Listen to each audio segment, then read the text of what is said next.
Los fuertes vientos huracanados de este mundo van a querer arrastrarnos continuamente a su forma de pensar y de vivir. Las lluvias espesas y violentas de los dardos de Satanás van a caer sin cesar sobre nuestra embarcación para destruirlas.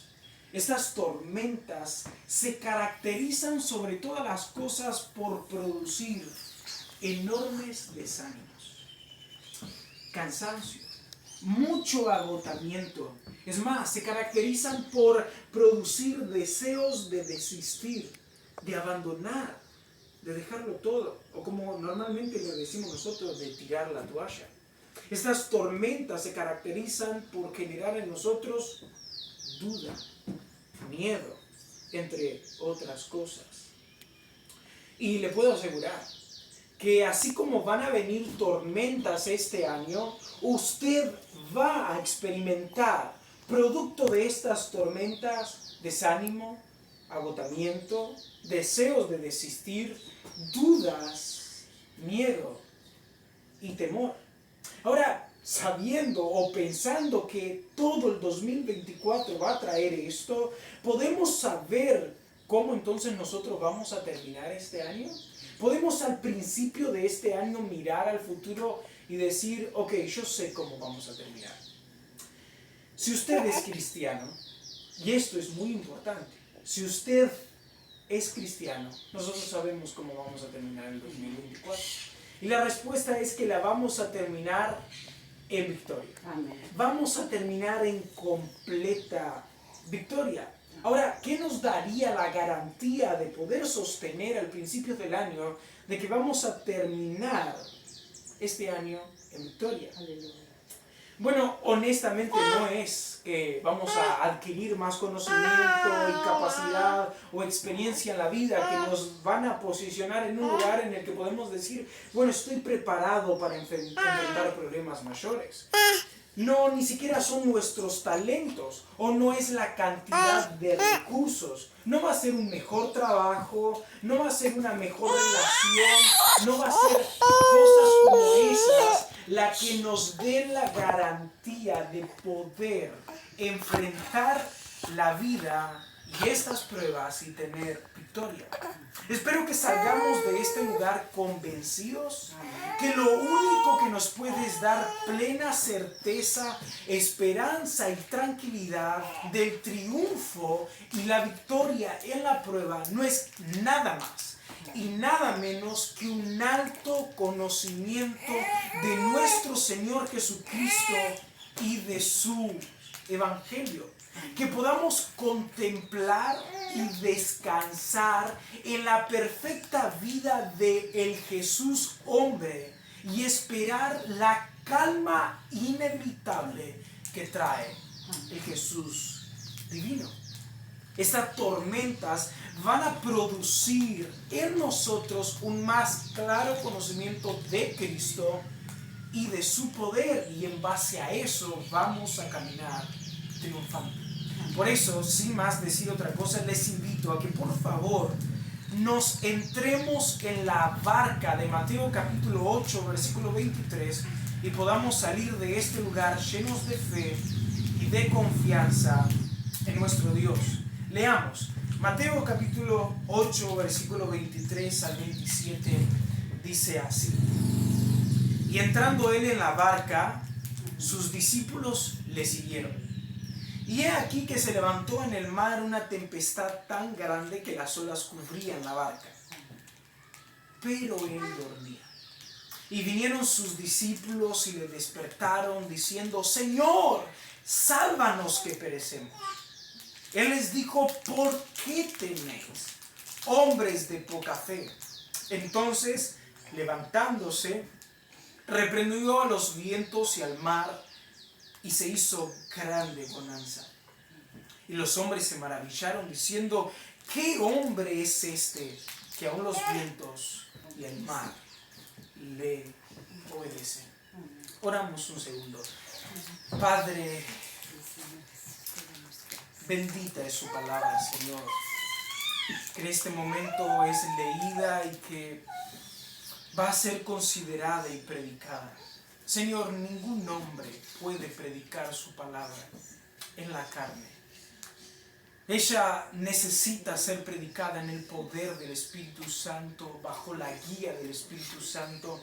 Y Padre, yo creo en su Espíritu Santo. Yo creo, Señor, en el poder de su palabra siendo predicada, que transforma nuestras vidas.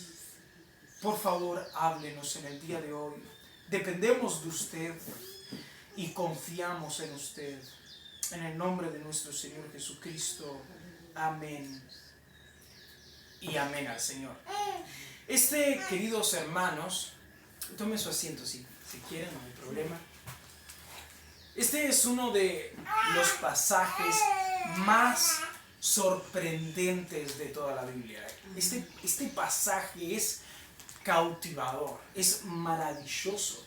Este pasaje nos deja ver algo que otros pasajes tal vez no nos dejen ver claramente. Este pasaje es un pasaje que tal vez en ninguna otra parte de la Escritura Cristo es contemplado de manera tan clara y tan viva en sus dos naturalezas.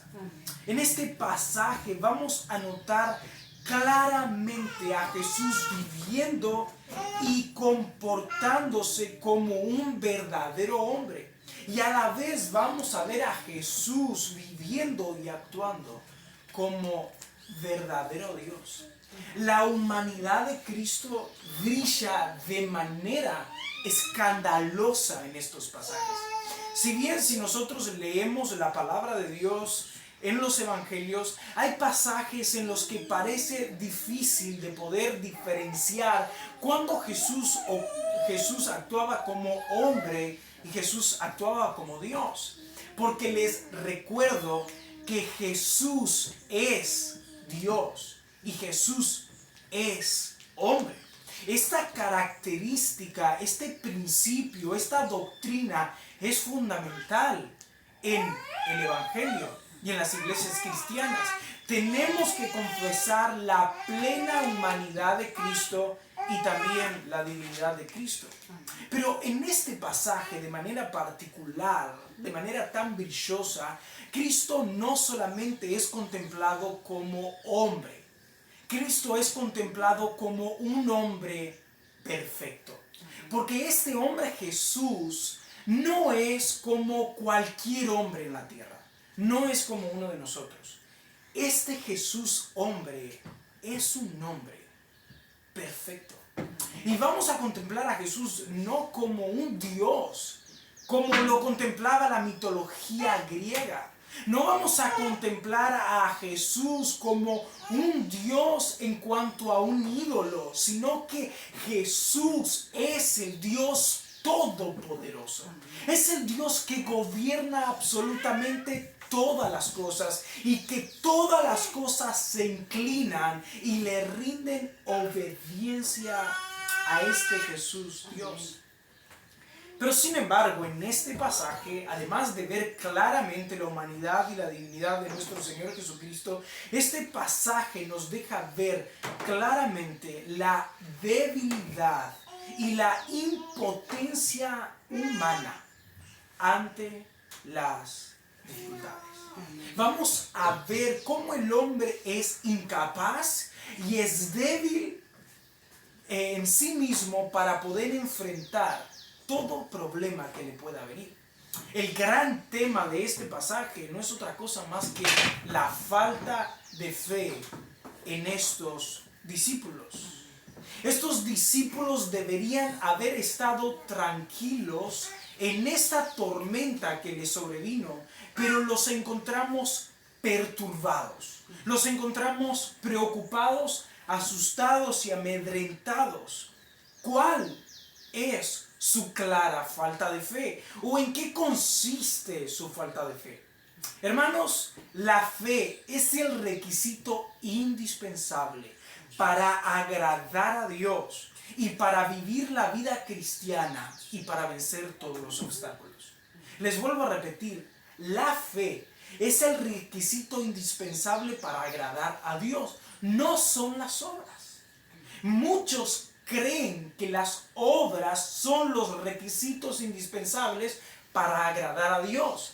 Pero Hebreos dice claramente que sin fe es imposible agradar a Dios. La fe es lo que hace que caminemos y agrademos a Dios. La fe es indispensable para vivir la vida cristiana y para caminar de manera triunfante. Amén. Pero ¿en qué sentido ellos tenían poca fe? ¿Y cuál es la fe que tenemos que tener nosotros para enfrentar y atravesar todas las tormentas y problemas que vengan en la vida? Y ese es mi deseo, vuelvo a reiterar, que salgamos de acá sabiendo en quién y cuál es la medida de fe que nosotros tenemos que tener cuando vienen las tormentas. Por eso, en primer lugar, empecemos a ver el contexto que nos brinda el evangelista Mateo para llevarnos directamente a ese día en particular con Jesús en la barca y sus discípulos. Mateo nos dice que Jesús termina un sermón impactante para todos sus discípulos, conocido como el Sermón del Monte. Tal vez ningún otro sermón de Jesús haya sido recopilado y escrito tan amplio como el Sermón del Monte, desde el capítulo 5 hasta el final del capítulo número 7. Jesús, terminando de predicar, desciende de la montaña donde estaba predicando y entonces no solamente ahora manifiesta su predicación, sino ahora manifiesta su misericordia para con todos. Amén. Él empieza manifestando su misericordia para con los más miserables.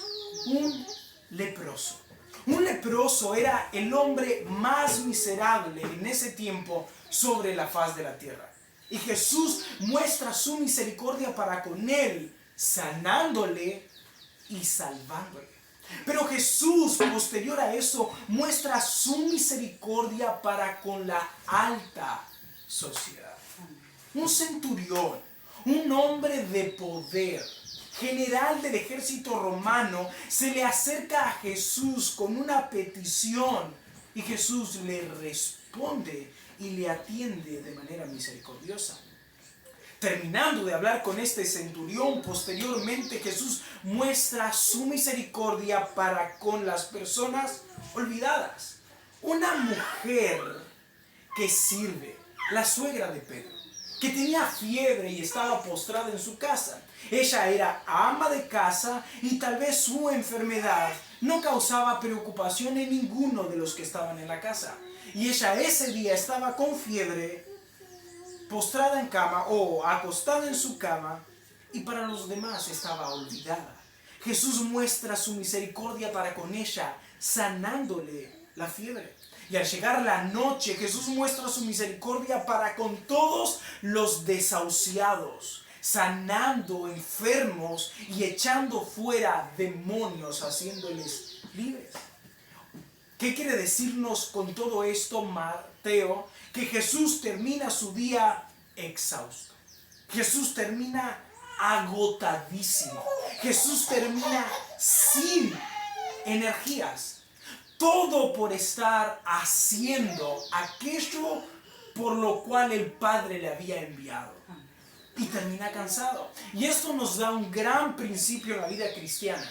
Usted no estará trabajando de manera completa en el servicio del Señor a menos que llegue ese día en el que usted se sienta exhausto, agotado y sin energía por causa de predicar la palabra del Señor y de servir a los demás.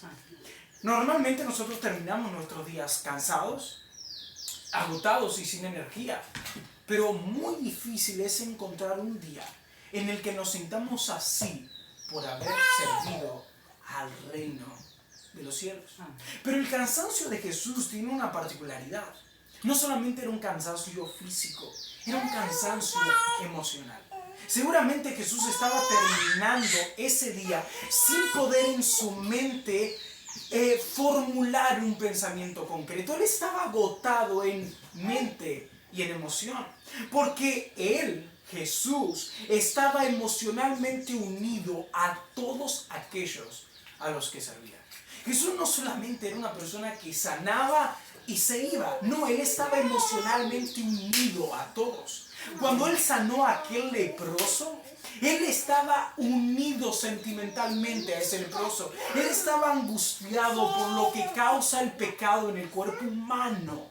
Cuando él sanó a aquel centurión, él estaba tan unido emocionalmente a este hombre que él estuvo bien dispuesto a caminar lo que tenga que caminar para ir hasta la casa de este centurión y sanar a su criado.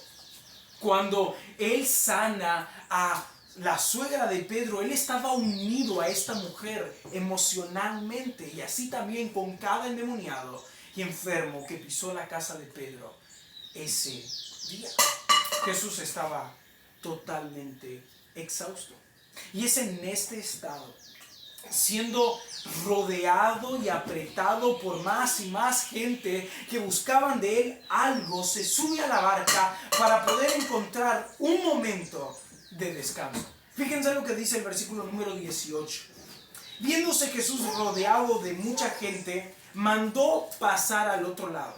Y el versículo número 23. Y entrando en la barca, sus discípulos le siguieron.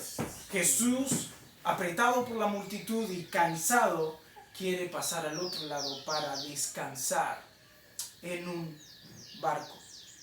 Pero hay algo más que el contexto nos está diciendo, que tal vez es muy difícil de notarlo, pero está ahí.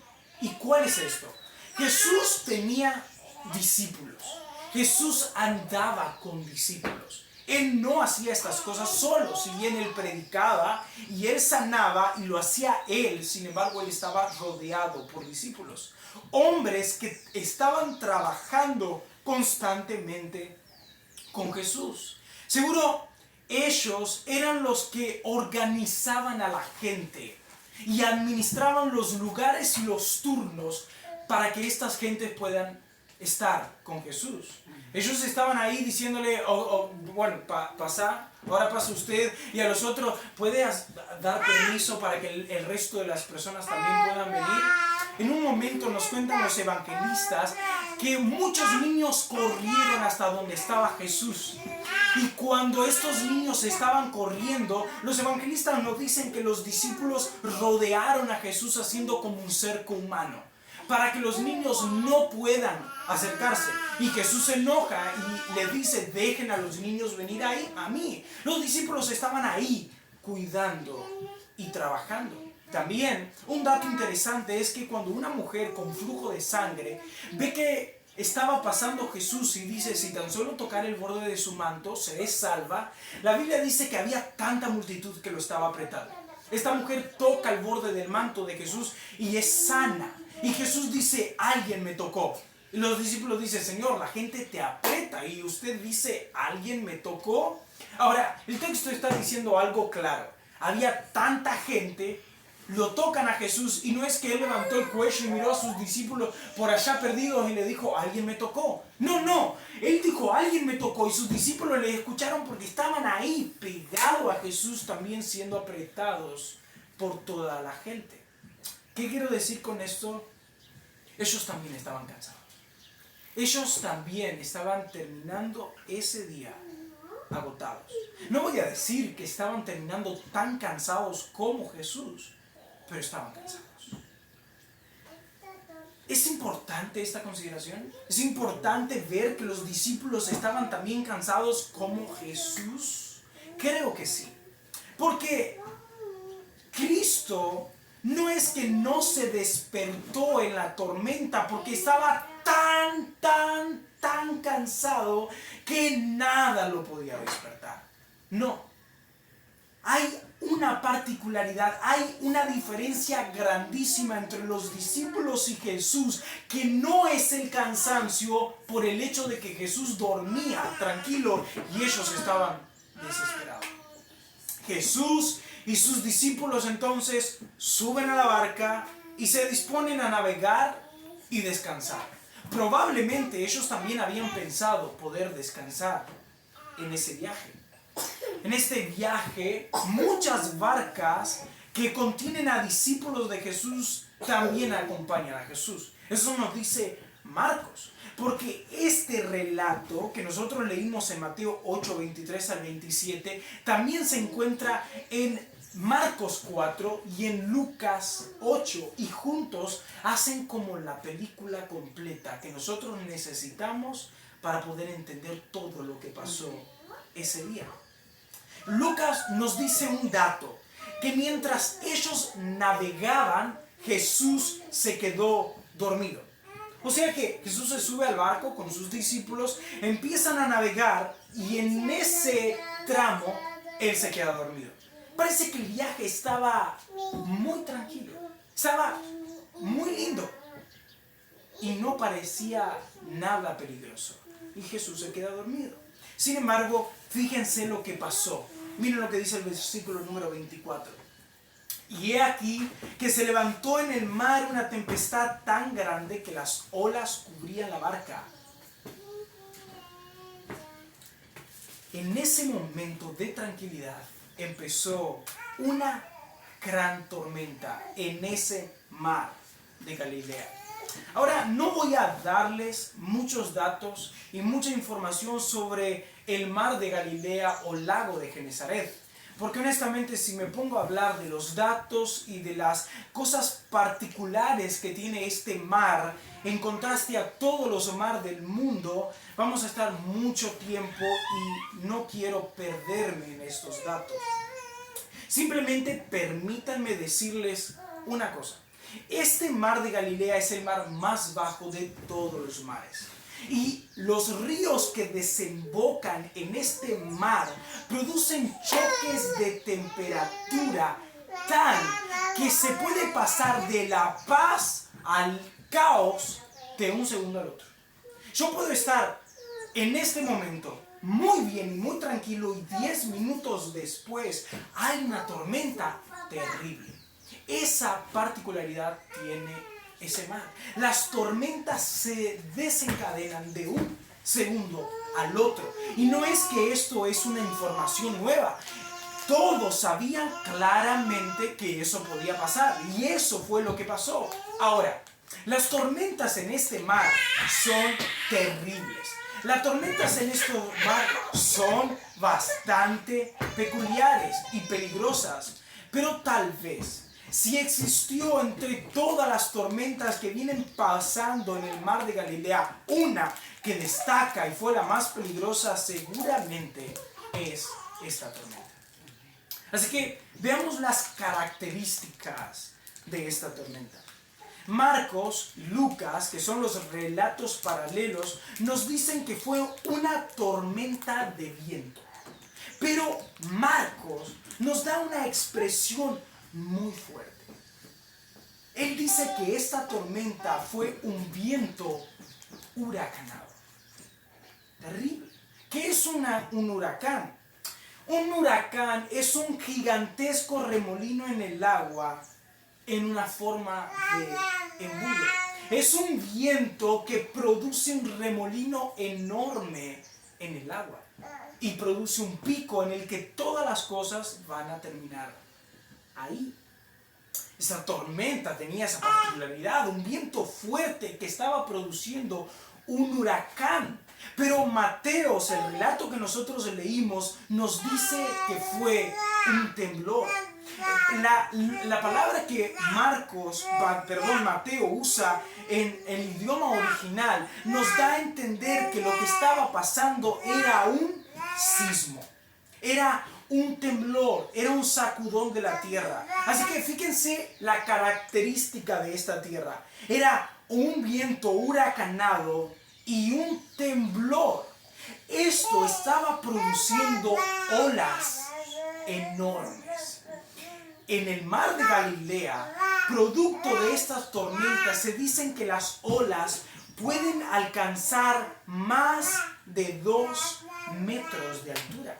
Y esos barcos no son barcos gigantescos, son barcos de pesca que pueden contener entre 9 y creo que 25 personas. No es un barco chico, pero tampoco es un barco gigante. Una ola de más de 2 metros de altura es un monstruo para este barco. Tenemos acá olas gigantescas que golpean en la barca y se nos dicen que ya se anegaba. La barca ya no resistía una ola más. La barca estaba a punto de romperse.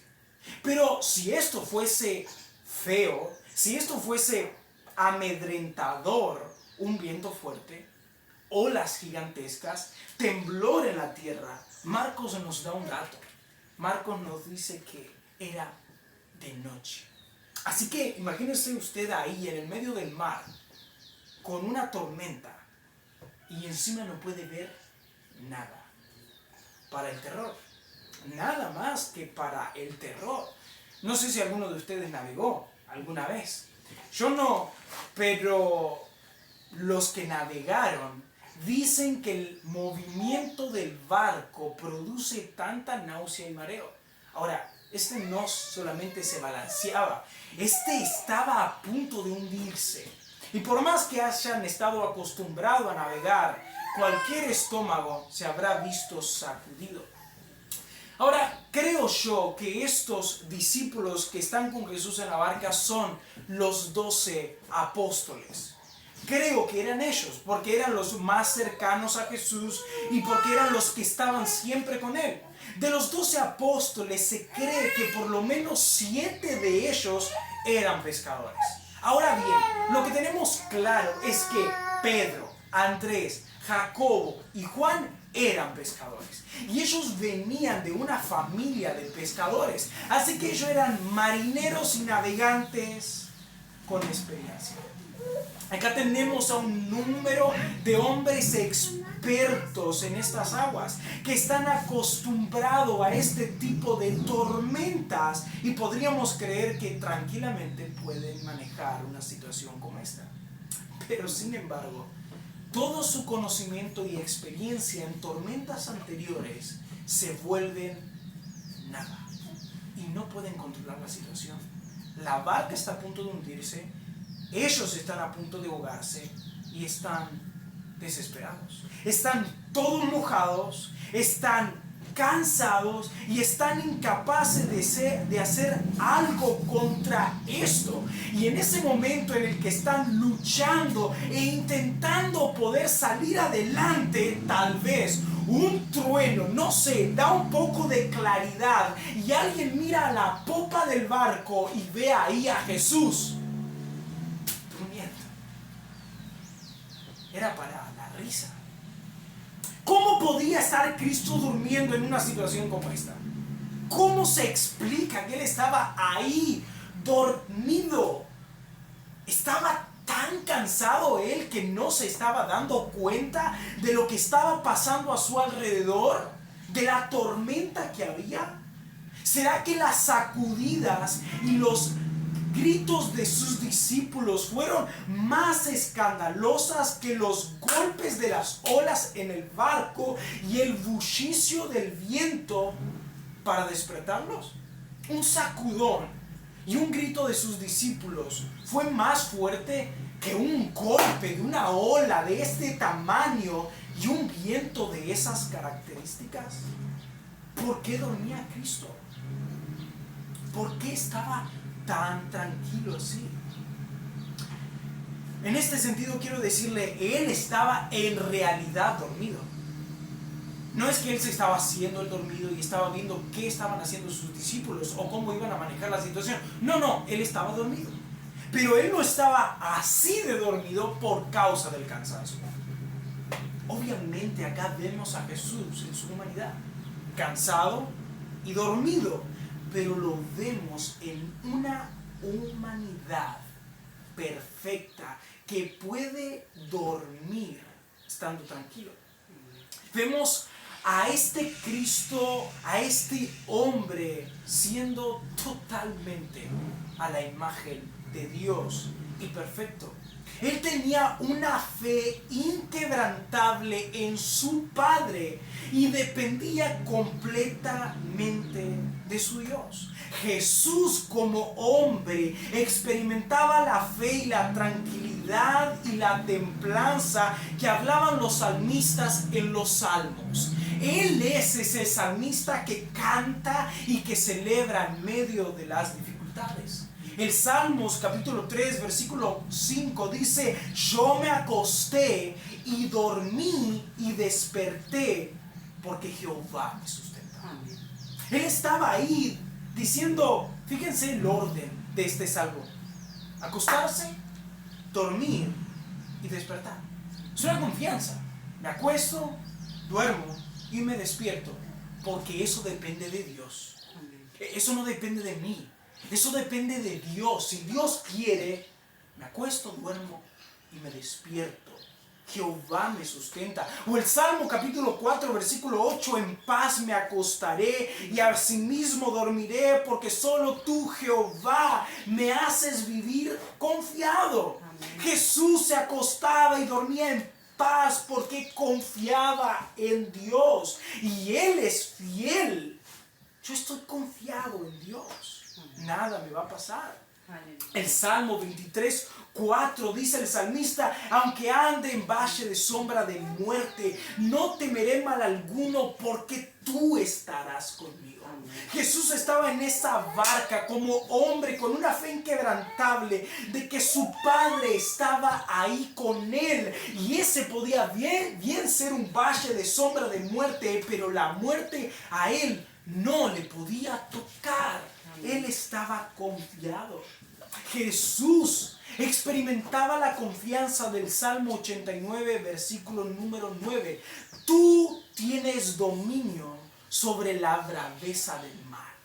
Cuando se levantan sus ondas, tú las aquietas. Jesús estaba ahí como hombre con una confianza plena en Dios, que tenía todo bajo control. Jesús estaba en paz porque confiaba en las promesas de Dios. Él no iba a morir. Él no iba a morir ahogado. Él no vino para eso. Eso era solo una prueba que estaba totalmente bajo el control de Dios. Amén. Nadie, porque nosotros no vamos a notar eso, nadie, a no ser que sea un hombre perfecto, con una fe perfecta, vive con una vida tan sublime y tranquila como Jesús, en una prueba así. Pero veamos la actitud de los discípulos. Una vez más, todos mojados, cansados, desesperados, llenos de temor, y cuando miran a la popa, están ahí Cristo dormido. Marcos nos dice que le dijeron a Jesús: ¿no te importa? No, o sea, ¿no te importa ahí que nos estemos por morir? ¿No te importa, Jesús? Muchas veces nosotros parecemos decirle así al Señor: ¿no te importa, Señor, mi situación? ¿No tienes cuidado? Esa es la palabra que nos traduce la Escritura. ¿No tienes cuidado? Lucas nos dice que le gritaron: perecemos o morimos. Maestro, maestro, perecemos. Es como decirle: ya está, la muerte está acá, nos morimos, para ver si Jesús se despierta. Estaban desesperados y no podían entender cómo Jesús podía estar de esa manera. Pero Mateo nos cuenta algo muy peculiar. Él destaca un sentido que los otros no, y es muy importante. Fíjense lo que dice el versículo número 25. Entonces, ella... se me fue la hoja. Acá, 25. Y vinieron sus discípulos y le despertaron, diciendo: Señor, sálvanos. Amén. Que perecemos. Señor, sálvanos, que perecemos. Un segundo. Pensemos un poquito en las palabras que estos discípulos le están diciendo a Jesús. Ellos le están diciendo Señor. Y están creyendo que Jesús les puede salvar. ¿Dónde está ahí la poca fe? ¿Dónde está ahí la poca fe? Buscan a Jesús y le dicen que le puede salvar. Si Él es el Señor y puede salvar, ¿se puede hundir la barca? Cuando ellos se acercan hasta Jesús y le dicen Señor, esa palabra en el original es kurios en griegos, Adonai en hebreo. Y Adonai es la palabra que se usa para llamar a Dios. Ellos le estaban llamando a Jesús Dios cuando le despertaron. Ellos sacudieron y le dijeron en hebreo, Adonai, sálvanos, perecemos. ¿Cómo podemos entender acá la poca fe? Porque miren lo que Jesús le dice en el versículo número 26. ¿Por qué teméis, hombres de poca fe? Una vez más, ellos no tenían fe al llamarle a Jesús Adonai, kurios, Señor. Ellos no tenían fe al buscar a Jesucristo y decirle que Él les salve. ¿Cómo entendemos la poca fe? Bueno, si Jesús es el Señor, si Jesús es Adonai, si Jesús es Dios y está en esa barca, la pregunta es, ¿se puede hundir el bote? Eso es lo que ellos no estaban entendiendo. ¿Se puede hundir el bote si Jesús está ahí? Por eso Jesús le dice, ¿por qué teméis? Si ustedes creen que yo soy el Señor y soy el Dios, ¿cómo entonces pueden creer que esta barca se va a hundir? Ellos tenían que haber visto a Jesús ahí durmiendo y dicho las palabras del Chapulín Colorado, que no panda el cúnico. No hay ningún problema acá. Jesús está en la barca. Jesús está acá con nosotros y Él es el Señor. Y si Él está acá, tenemos por seguro, no vamos a morir, no vamos a perecer. Esa es la poca fe que ellos tenían. Ellos, aunque confesaban que Jesucristo es el Señor, ellos no podían confiar que por el hecho de que Jesús esté presente sin hacer nada, ellos estaban seguros. ¿No es esa nuestra actitud en las pruebas? ¿No creemos nosotros que Jesús es Dios? ¿No creemos que Dios tiene todo poder, que controla todas las cosas, que todo está bajo sus manos? Sin embargo, cuando nosotros vemos nuestra vida y el Espíritu Santo da testimonio a nuestro espíritu de que somos hijos de Dios, no nos asustamos y nos desesperamos en las pruebas y tormentas de la vida. Debemos confiar en Él aunque no responda, de que vamos a triunfar. Entonces, nos dice la palabra del Señor que Jesús se levanta y ahora actúa como el Señor que Él es, como el Dios Todopoderoso. Dice el versículo número 27. Y los hombres se maravillaron diciendo, ¿qué hombre es este que aún los vientos y el mar le obedecen? Cristo en su naturaleza divina manda y toda la naturaleza se arrodilla y le obedece. La tormenta paró en el acto y todo quedó tranquilo. No es que Jesús se para y dice que se calle, o como algunos dicen, comentaristas, que Jesús simplemente se levantó y dijo shh. En ese momento paró el viento, paró el temblor, pero las olas se aquietaron. Fue automático. Hay una película que nosotros miramos de dibujito con Jonás, con mi hija. Es muy interesante, son verduras que cuentan la historia, pero muestran, creo que esto que pasó. En la película está ahí Jonás a punto de saltar o lo están por tirar y hay una tormenta desesperada y cuando Jonás salta y cae en el agua, de repente es un día soleado. Así, como en un pestañazo. Eso fue lo que pasó en ese momento. Si un discípulo pestañeó ahí, se perdió todo. Porque había una tormenta. Jesús dice, ¡shh! Y de repente pestañeó y era un día hermoso, lleno de estrellas, con una brisa calma y con un mar espejados. Amén. Y a este milagro, estos hombres quedan terriblemente espantados al ver el poder de Cristo. Hermanos, si usted viera solamente un poco del todo poder de Dios, su cuerpo temblaría de miedo. Si usted fuese consciente de ver el poder de Dios en toda su medida, usted temblaría de miedo. Dios es tan poderoso que sus enemigos tienen que temblar, y aún así también sus siervos. Ahora bien, al haber considerado todo este pasaje de manera bastante resumida, ¿de qué nos sirve esto para la vida? ¿De qué nos sirve esto para hoy, para ahora? ¿De qué nos sirve esto para todo el 2024? ¿Cómo aplico este pasaje de Mateo 8 a mi vida en particular? ¿Cómo puede ayudarme?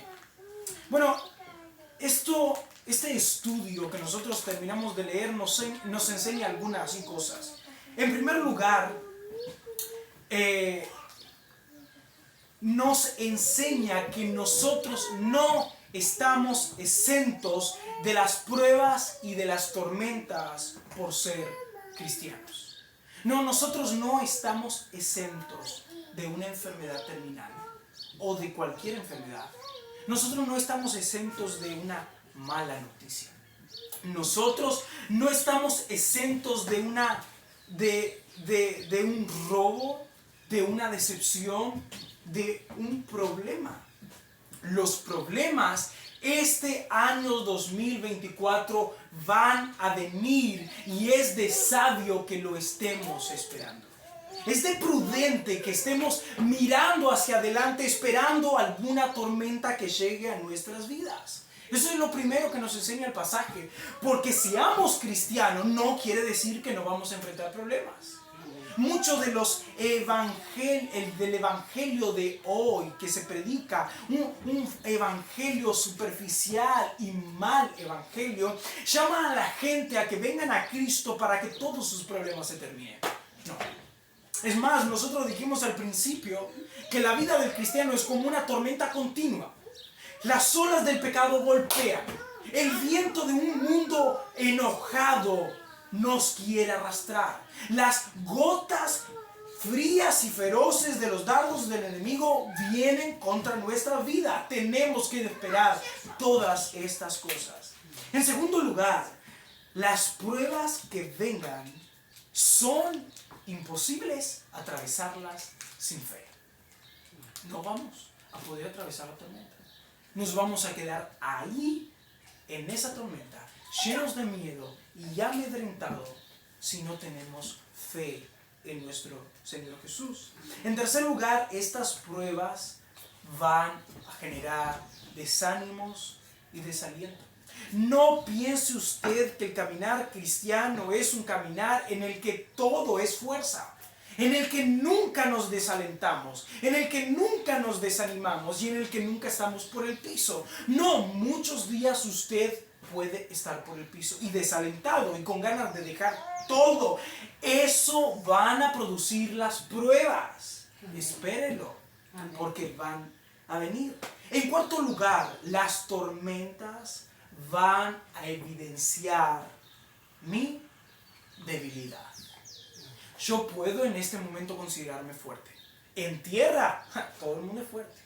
Bajo un lugar resistente a cualquier cosa, todos somos fuertes.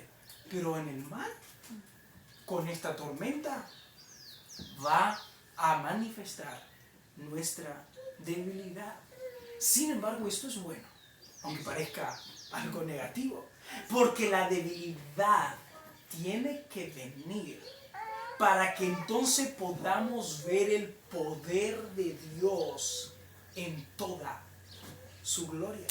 Si estos discípulos no hubieran sido débiles, nosotros no tendríamos este pasaje en las Sagradas Escrituras. Nunca tuviéramos un relato en el que Jesús muestra su poder calmando el viento y el mar. La palabra del Señor dice que su poder se perfecciona en nuestra debilidad.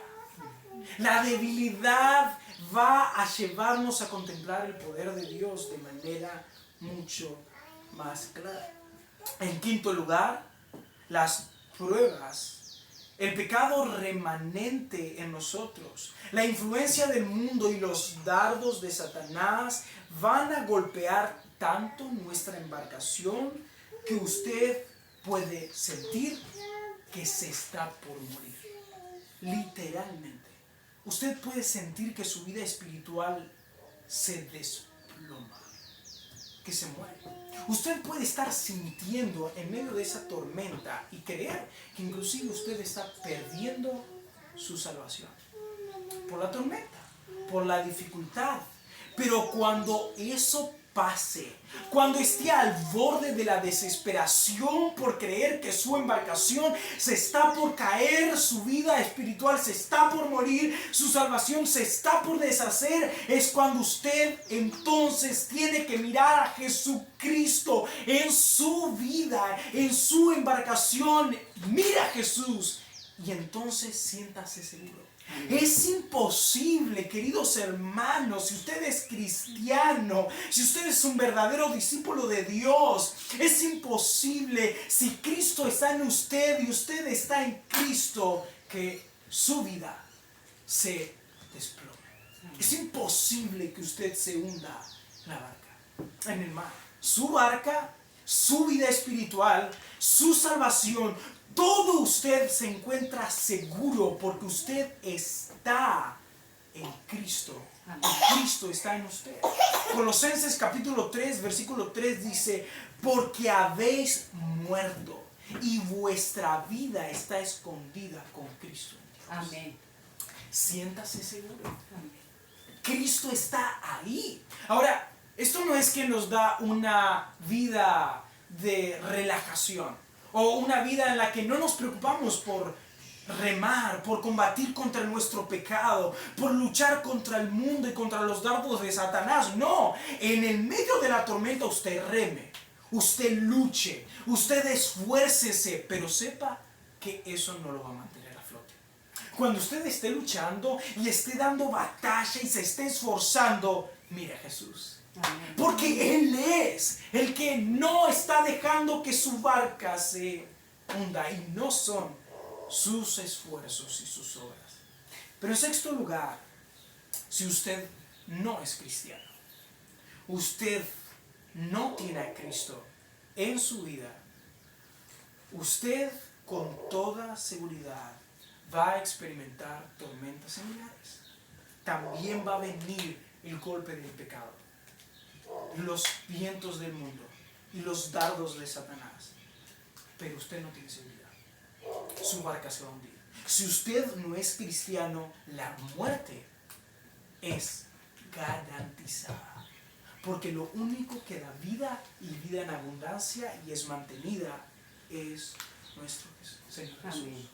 No nos vayamos de este lugar sin la gloriosa salvación que Cristo compró para el pecador en la cruz, solo por fe, solo por gracia. Y vivamos el día de hoy, la semana que viene y todo el año 2024 seguro que sea la tormenta que venga. Amén. Estamos confiados y seguros en Dios. Amén. Y no vamos a dejarlo nunca a Él, porque Él nunca nos va a dejar. Amén. Oramos al Señor.